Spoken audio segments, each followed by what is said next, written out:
पिछले वीडियो में हम लोगों ने डिस्कस किया था एवरेज स्पीड के ऊपर। और इस बार हम लोग जो डिस्कस करने वाले हैं वो एवरेज वेलोसिटी है। एवरेज स्पीड जैसे कि हमने देखा था कि वो है total distance covered divided by total time taken.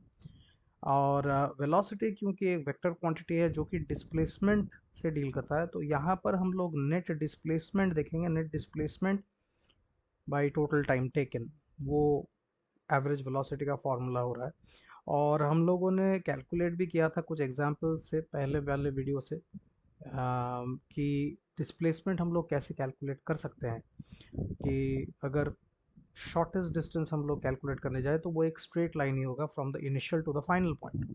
तो उस हिसाब से हम लोग एवरेज वेलोसिटी कैलकुलेट कर सकते हैं। अगर हम लोग एक एग्जाम्पल के हिसाब से यहाँ पर देखें, द डिफरेंस हम लोग जो नोट डाउन करेंगे वो कुछ ऐसा रहेगा। अगर हम लोग देखें कि a person travels to the nearby market at 600 meters distance away from his home in 2 minutes and finding it closed returns back in 1 minute 40 seconds. Calculate the average speed and average velocity. तो average speed अगर हम लोग देखें तो total distance by total time हम लोग यहाँ पर लेंगे। तो एवरेज स्पीड जो है वो वी सबस्क्रिप्ट के वी के सबस्क्रिप्ट में ए वी लिख रहा हूँ। V average is equal to आएगा टोटल डिस्टेंस जो कि है वो जा रहा है 600 metres, and he will also return 600 metres. तो टोटल डिस्टेंस जो है वो 1200 मीटर्स है। And the total time that he takes is, in the first case he takes 120 seconds, यहाँ पर 120 सेकेंड्स क्योंकि 2 मिनट ले रहा है। And while returning 1 minute 40 seconds, जो कि अगर हम लोग ऐड करें तो 100 सेकेंड्स हो रहा है। ठीक है। सो टोटल डिस्टेंस यहाँ पर 1200 एंड टोटल टाइम जो है वो 220 सेकेंड्स। तो अगर हम लोग इसको मीटर्स पर सेकंड में आंसर निकाले तो 120/22, जो कि रफली अगर हम इसको कैलकुलेट करें 5.5 में अगर गया तो 110, 110 में और 10 निकला तो 22 में 4 टाइम्स जाएगा 88, और 12 अगर निकलेगा तो फिर से 120 आएगा, तो फिर से 5 और 4 ही रहेगा उसके बाद। तो रफली 5.46 के आसपास, 5.45 मीटर्स पर सेकेंड आएगा इसका आंसर। बट अगर हम लोग एवरेज वेलोसिटी कैलकुलेट करें, वेलोसिटी जैसे कि हम लोग बोल सकते हैं यहाँ पर एक उसके ऊपर वेक्टर सिंबल दे सकता हूँ जस्ट टू डिफरेंशिएट, क्योंकि वेलोसिटी एक वेक्टर क्वांटिटी है। पर हम लोग उसका वैल्यू ही देखेंगे तो मॉड्यूलस उसी लिए ले रहा हूँ, मैग्नीट्यूड। तो वैल्यू जो है नेट डिस्प्लेसमेंट कितना हुआ जहाँ पर से निकला था टोटल पूरा, अगर थ्रू आउट देखें जाना और आना पूरा मार्केट तक गया, उसके बाद कंप्लीटली फिर वापस आया, तो वो टोटल डिस्प्लेसमेंट नेट डिस्प्लेसमेंट जो है वो ज़ीरो हो जाता है, क्योंकि initial and final points are the same. So उसके बाद वहाँ पर 220 डालो या जो भी डालो डिनोमिनेटर में, it will end up giving you a value that is 0 metres per second. So average velocity यहाँ पर 0 हो रहा है, तो नेट डिस्प्लेसमेंट के ऊपर डिपेंड करता है। अगर हम लोग सपोज यहाँ पर जैसे कि हम लोगों ने पहले भी एक एग्जांपल में लिया था कि एक कार जो है वो ईस्ट डायरेक्शन में जा रहा है, उसके बाद नॉर्थ डायरेक्शन में चला गया उसके बाद। तो यहाँ पर उसका डिस्टेंस और डिस्प्लेसमेंट अगर देखा जाए तो हम लोग कैलकुलेट कर रहे थे, तो उसी हिसाब से यहाँ पर भी टाइम अगर दिया जाएगा तो हम लोग एवरेज स्पीड और एवरेज वेलोसिटी कैलकुलेट कर सकते हैं। बट एवरेज वेलोसिटी जो टोटल टाइम एवरेज स्पीड के लिए हम लोग जो लेंगे, एवरेज वेलोसिटी के लिए भी उतना ही टाइम रहेगा, क्योंकि उतना एक्चुअल टाइम वो ऑब्जेक्ट ने उस एक्चुअल टाइम में ट्रैवल किया है। तो पकड़ लो यहाँ पर सपोज मैं बोल रहा हूँ कि यहाँ पर 6 मीटर्स गया एक ऑब्जेक्ट, और उसको 3 सेकेंड्स उसको लगा। एंड देन यहाँ पर जो है वो 8 मीटर्स गया, एंड लेट अस से उसके लिए उसने टाइम सपोज 2 सेकेंड्स लिया है। ओके। सो यहाँ पर जो है टोटल डिस्टेंस कितना हो गया, टोटल डिस्टेंस हो गया 14, और टोटल टाइम जो हो गया वो हो गया 5 सेकेंड्स। तो 14 मीटर्स ओवर 5 सेकेंड्स, तो that is 2.8 metres per second. ये हो जाएगा average speed. But average velocity जो होगा, एवरेज वेलोसिटी उसको हम लोग कैसे निकालेंगे, तो velocity is displacement over time. तो डिस्प्लेसमेंट यहाँ से यहाँ तक, बिगिनिंग से एंडिंग तक, जो हाइपोटेन्यूज हम लोग ले सकते हैं, इनिशियल से फाइनल पॉइंट जो कि स्ट्रेट लाइन कनेक्ट कर रहा है, वो उस पाथ में गया हो चाहे ना गया हो वो कोई मैटर नहीं करता। और ये अगर वैल्यू तुम लोग चेक करोगे तो ये आएगा 6 मीटर्स, और 8 मीटर्स का पाइथागोरस थ्योरम डालोगे तो यहाँ पर 10 मीटर्स ही आने वाला है। तो 10 meters is the displacement and time is 5 seconds. So here the velocity, the average velocity is going to be 2 meters per second. So that is the basic difference between average speed and average velocity. Average speed considers the case of total distance, और average velocity में हम लोग total net displacement ले रहे हैं, जो कि most of the times either equal to distance होता है या फिर उससे less ही आएगा, because it is the shortest distance that it can possibly take. Now next इसमें हम लोग जो टॉपिक डिस्कस करने वाले हैं वो है acceleration. Acceleration as the name suggests, हम लोगों ने बहुत बार ये टर्म पहले भी देखा होगा कि एक चीज़ एक्सेलरेट करता है। हम लोग यूजुअली गाड़ी को एक्सेलरेट करवाते हैं, उसका एक्सेलरेट दबाते हैं या उसको मोड़ते हैं बाइक में, तो उसका मतलब हम उसको स्पीड उसका बढ़ाते हैं। ठीक है, तो एक्सेलरेशन स्पीड बढ़ाना या घटाना वो तो दूसरी बात है, but acceleration on the whole meaning ये है कि स्पीड में कुछ चेंज आएगा। पॉजिटिव एक्सेलरेशन का मतलब स्पीड इंक्रीज होगा, और नेगेटिव एक्सेलरेशन मतलब स्पीड डिक्रीज हो रहा है। एक्सेलरेशन यूजुअली रिप्रेजेंटेड बाय ए, और ये एक वेक्टर क्वांटिटी है। जिस डायरेक्शन में स्पीड इंक्रीज होगा या डिक्रीज होगा उसी डायरेक्शन में हम लोग बोलेंगे कि एक्सेलरेशन हो रहा है। एज ऑफ नाउ हम लोग खाली इतना ही जानना हमारे लिए ज़रूरी है कि ये एक वेक्टर क्वांटिटी है। बाकी एक्सेलरेशन, जैसे कि मैंने बोला, चेंज इन स्पीड हो रहा है, पर उसका रेट ऑफ चेंज हम लोगों को कैलकुलेट करना पड़ता है। तो acceleration is the rate of change of speed और velocity of a moving object. तो स्पीड जब चेंज होता है या फिर जो भी वेलोसिटी चेंज होता है वो कितने टाइम इंटरवल में चेंज होता है, उसी को हम लोग उसी से एक्सेलरेशन कैलकुलेट कर सकते हैं। तो यहाँ पर चेंज इन स्पीड ऐसे डेल्टा सिंबल देने से हम लोगों को पता चलता है कि वो चेंज रिप्रेजेंट करता है। तो चेंज इन स्पीड, स्पीड को हम लोग v में रिप्रेजेंट कर रहे हैं, divided by change in time, जो कि हमको बोलता है कि हमको जानने में हेल्प करता है कि कितना ड्यूरेशन लिया वो स्पीड को चेंज होने में। तो rate of change of speed इसी से ही हम लोग कैलकुलेट कर सकते हैं। Now rate of change of speed अगर हम लोग कैलकुलेट कर रहे हैं तो यूनिट वाइज अगर हम लोग देखें तो ऊपर है स्पीड, नीचे है टाइम। स्पीड का यूनिट जो है मीटर्स पर सेकेंड है या फिर किलोमीटर्स पर आवर है, और टाइम या तो सेकंड में हम लोग कंसिडर करेंगे या फिर आवर्स में। मोस्टली हम लोग इस लेवल पे मीटर्स पर सेकंड वाला कंसिडरेशन ही लेते हैं, यूनिट का जो सिस्टम है वही यूज़ करते हैं, क्योंकि kilometre per hour divided by hour, kilometre per hour square, वो थोड़ा कैलकुलेशन में ज़्यादा दिक्कत होता है उसमें। तो the unit over here that we most of the times we use this, that is metres per second squared, क्योंकि मीटर पर सेकेंड स्पीड के लिए है, डिवाइडेड बाय सेकेंड है, तो metres per second divided by second is equal to metres per second square. तो ये होता है एक्सेलरेशन का यूनिट। और एक्सेलरेशन में भी वैसे ही हम लोग यूज़ करेंगे कि एक जगह पर कांस्टेंट एक्सेलरेशन हो रहा है, मतलब स्पीड यूनिफॉर्मली चेंज हो रहा है। मतलब यूनिफॉर्म मोशन में क्या होता था, यूनिफॉर्म मोशन में हम लोगों का, यूनिफॉर्म मोशन में ये ज़रा ध्यान से सुनने वाली बात है। यूनिफॉर्म मोशन में ऐसा होता था कि हम लोग एक ऑब्जेक्ट का जो पोजीशन चेंज हो रहा है वहाँ पर पोजीशन चेंज हो रहा था इक्वल इंटरवल ऑफ टाइम में, कि एक जगह से दूसरे जगह गया 1 सेकेंड में, वो जितना ही डिस्टेंस गया होगा एग्जैक्टली उतना ही डिस्टेंस नेक्स्ट 1 सेकेंड में भी वो जाएगा। तो यहाँ पे यूनिफॉर्मिटी मेंटेन होता है, स्पीड जो है वो कांस्टेंट रहता है यहाँ पर। तो स्पीड जो है वो कांस्टेंट है यहाँ पर।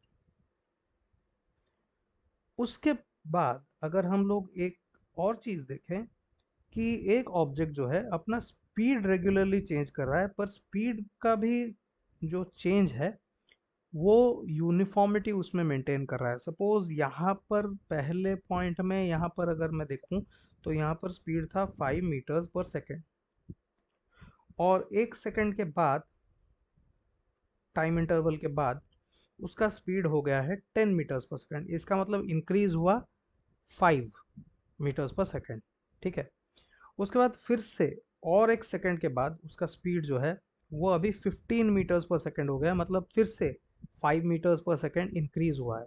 स्पीड इंक्रीज हो रहा है पर यूनिफॉर्मिटी उसमें मेंटेन हो रहा है, मतलब स्पीड हमेशा हर जगह एक एक सेकेंड के इंटरवल में 5 5 मीटर पर सेकेंड के हिसाब से इंक्रीज हो रहा है। इसका मतलब हर जगह हम लोग अगर देखें, एक्सेलरेशन पहले वाले चीज में कितना होगा, पहले वाले इंटरवल में, तो increase in speed, change in speed जो है वो 5 मीटर्स पर सेकेंड है, और टाइम इंटरवल है 1 सेकेंड।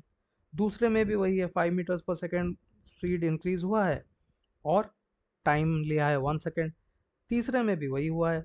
तो इसका मतलब है कि हर जगह यहाँ पर एक्सेलरेशन जो है 5 मीटर्स पर सेकेंड स्क्वायर आ रहा है, and that acceleration is constant. So this is a constant accelerated motion, जो कि इसको हम लोग ऐसे भी बोल सकते हैं, this is uniformly accelerated motion. तो ये है यूनिफॉर्मली एक्सेलरेटेड मोशन। तो एक है यूनिफॉर्म मोशन जहां पर स्पीड कांस्टेंट रह रहा है, पहली बात। दूसरी बात, यहाँ पर हम लोगों ने एक्सेलरेशन के टर्म्स में देखा, यूनिफॉर्मली एक्सेलरेटेड मोशन में एक्सेलरेशन कांस्टेंट रह रहा है। इसका मतलब हर इंटरवल, हर यूनिट टाइम इंटरवल में उसका यूनिफॉर्म एक्सेलरेशन हो रहा है, स्पीड इंक्रीज हो रहा है by a common factor over a common time interval. तो अगर यहाँ पर अगर अनइक्वल चेंज हुआ स्पीड में over equal interval of time, जो कि हम लोग यूजुअली यूनिट टाइम इंटरवल लेते हैं, तो यूनिट टाइम इंटरवल के बेसिस पे ही हम लोग इसको मेजरमेंट इसका करते हैं। तो अगर अनइक्वल चेंज हुआ in speed over an equal interval of time, तो उसको हम लोग ऑब्वियसली नॉन यूनिफॉर्म एक्सेलरेशन बोलेंगे। नाउ नॉन यूनिफॉर्म एक्सेलरेशन वैसे तो हमारे मतलब इस डिस्कशन में जो फर्दर इसके बाद होगा उसमें नॉन यूनिफॉर्मिटी इन एक्सेलरेशन ज़्यादातर आएगा नहीं। हम लोग हमेशा इस लेवल पे अगर न्यूमेरिकल प्रॉब्लम्स भी करेंगे तो वो कांस्टेंट एक्सेलरेशन के साथ डील करेगा। ठीक है। तो constant acceleration means equal change in speed over equal interval of time. Now again, change in speed जैसे कि मैंने बोला नेगेटिव भी हो सकता है। तो अगर if the speed decreases, if speed decreases, तो वो हो जाता है नेगेटिव एक्सेलरेशन। तो नेगेटिव एक्सेलरेशन जो है, डिक्रीज ऑब्वियसली एक टाइम इंटरवल में ही होगा। तो नेगेटिव एक्सेलरेशन को हम लोग जनरली रिटार्डेशन भी कहते हैं, और उसको हम लोग डिसलरेशन भी कहते हैं। सो एक्सेलरेशन, डिसलरेशन और रिटार्ड, नेगेटिव एक्सेलरेशन और रिटार्डेशन और deceleration all mean the same thing. Okay, तो एक एग्जांपल देखते हैं, जिसमें एक होलसम एग्जांपल जिसको मैं बोलूँगा, जिसमें हम लोग सभी चीज़ें डिस्कस कर लेंगे जो कि अभी तक हमने पढ़ा है। तो क्वेश्चन ऐसा है कि a person travels first one third for the first one third distance of his journey at 10 meters per second and the rest of it at 30 meters per second। तो पहला जो डिस्टेंस उसने कवर किया है a person, वो है 1/3 distance. तो total distance जो है उसका 1/3 उसने कवर किया है eight 10 metres per second speed में। तो ऐसे कंप्लीट डिस्टेंस जो है वो पकड़ लो, यहाँ पर भी डिस्टेंस नहीं दिया गया है तो एस है। ठीक है। ये मैंने हाफ वाला डिस्टेंस का एग्जांपल नहीं लिया है, यहाँ पर थोड़ा डिफरेंट लिया है सो दैट हमारा कॉन्सेप्ट और भी क्लियर हो सके। तो पहला 1/3 जो डिस्टेंस है यहाँ पर, ठीक है, S/3, इसका मतलब टोटल डिस्टेंस अगर S है तो S/3, वो कवर किया उसने 10 मीटर्स पर सेकेंड में। ठीक है।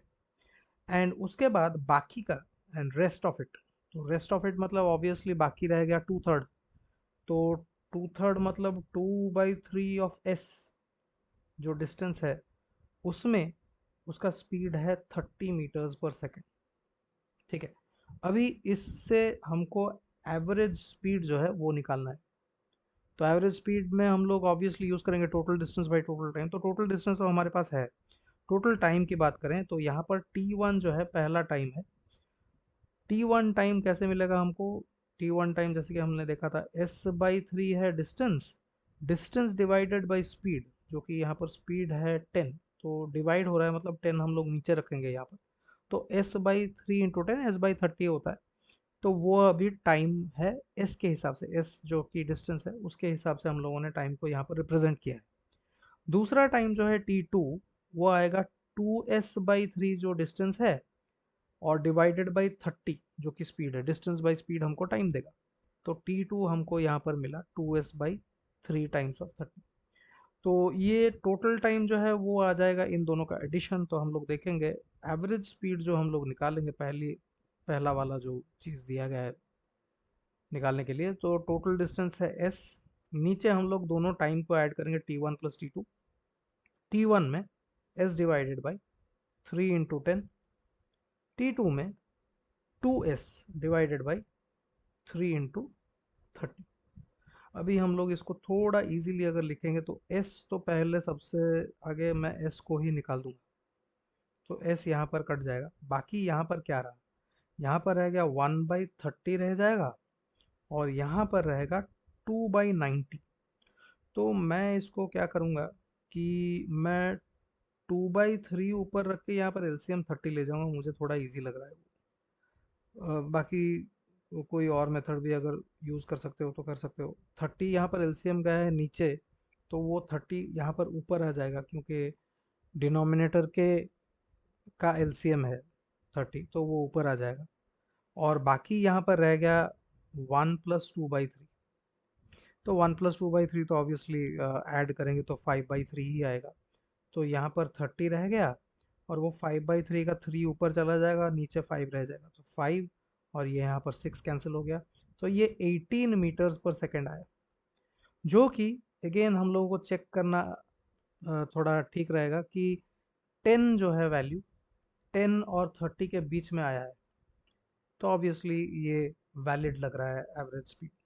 ठीक है, तो ऐसे क्योंकि दो इंटरवल के बीच में रहना चाहिए, एवरेज दोनों का ले रहे हैं तो उसके बीचों बीच या फिर उसके बीच ही कोई वैल्यू आएगा। तो ये हो गया एवरेज स्पीड की बात।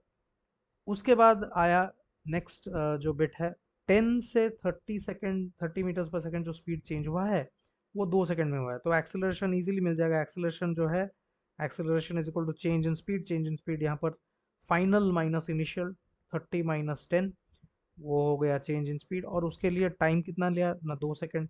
तो यहाँ पर हो गया 20 metres per second change in speed आया डिवाइडेड बाई 2। तो acceleration 10 metres per second square में आया है। सो ये आंसर दूसरा बिट का मिल गया है।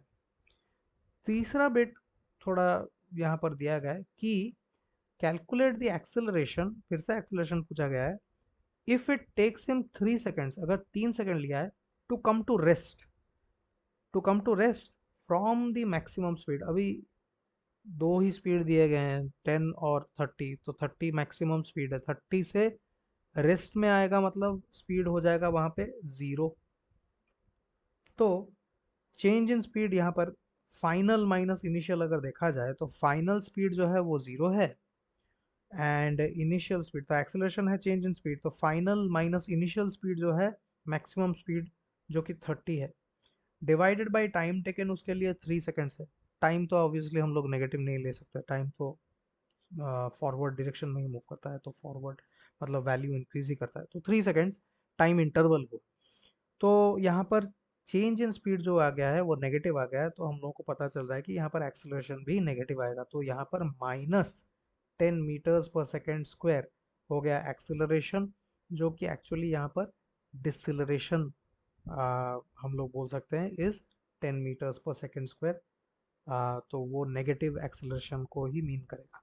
ठीक है, तो ऐसे कुछ न्यूमेरिकल प्रॉब्लम्स हम लोग डिस्कस करेंगे बाद में भी अपकमिंग वीडियोस में। और होपफुली ये जितना भी हमने डिस्कस किया आप लोगों को समझ में आया होगा। In case of any doubt, you can comment in the comment section or you can WhatsApp me directly. Till then, thank you for watching.